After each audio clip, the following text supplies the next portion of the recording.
Ja, hallo und herzlich willkommen zu diesem Video von mir.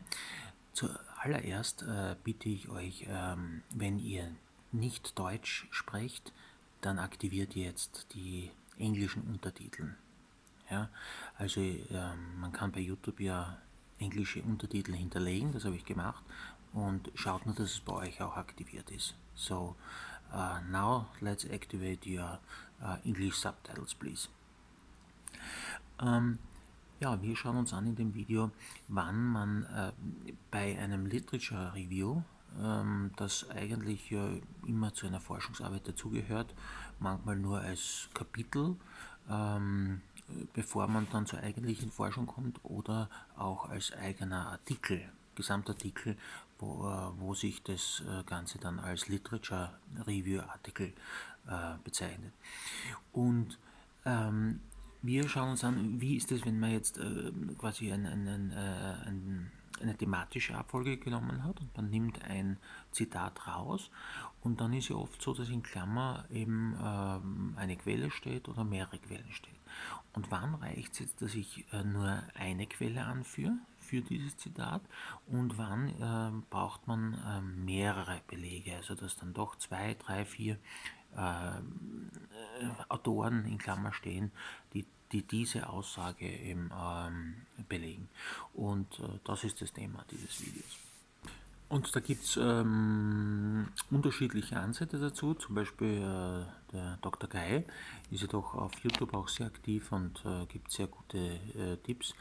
Und er hat gesagt, Dr. Guy White, glaube ich, heißt er, er hat gesagt, dass man Single-Zitate, also wo wirklich nur eine Quelle in Klammer steht, ist sehr selten oder relativ selten der Fall. Ich glaube, er sagt nur bei ca. 30% aller Zitate bei einem Literature Review. Wir reden jetzt nur von Literature Reviews. Und 70% der Zitate sind dann doch Mehrfachbelege. Das heißt, wo man mindestens, er sagt, zwischen 3 und 5 Autoren in Klammer stehen haben sollte. Also das kann man sich dann schon auswählen oder ausdenken, aha, wenn man so die verschiedenen Arbeiten anschaut oder auch eigene, dass das wahrscheinlich nicht immer der Fall war. Es ist zwar jetzt keine Pflicht, das ist sein Rat, aber es hebt die Qualität der Arbeit doch wesentlich hervor, weil man damit beweist, dass man diese Literatur auch erarbeitet hat und sich viel mehr Mühe gegeben hat, das Zusammenstellen.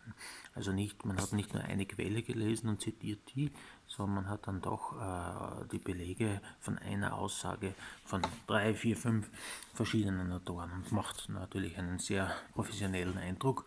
Und nicht nur Eindruck, sondern auch qualitativen, hochwertigen Beweis. Und ja, und die Frage ist halt, wann man jetzt was verwendet, und da ist meine Empfehlung bei einem Literature Review, gerade in der Einleitungsphase, da zeige ich ja doch, welches Hintergrundwissen ich verwende, um dann letztlich zu der Forschungslücke zu kommen. Und gerade in dieser Einleitungsphase ist sehr ratsam, kein Zitat unter 3 Belegen in Klammer anzuführen. Später im Text kann es dann natürlich auch teilweise mit Single-Zitaten sein. Und da sollte man dann eben schauen, dass es doch in etwa 30% der Solo-Zitate sind und 70% eben der Mehrfachzitate. Ich betone in etwa, weil es wahrscheinlich niemanden gibt, der das wirklich abzählt. Aber für den Gesamteindruck ist das doch ein guter Tipp. Wichtig ist aber eben, dass man auch weiß, wo platziert man sie am besten. Und da ist von der Aufteilung her noch einmal jetzt wiederholt, in der Anfangsphase besonders eben die Mehrfachzitate einzubauen und die Single-Zitate dann eher im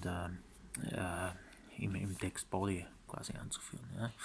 Also ich hoffe, dass das doch ein wichtiger Tipp ist, und wünsche euch alles Gute dafür.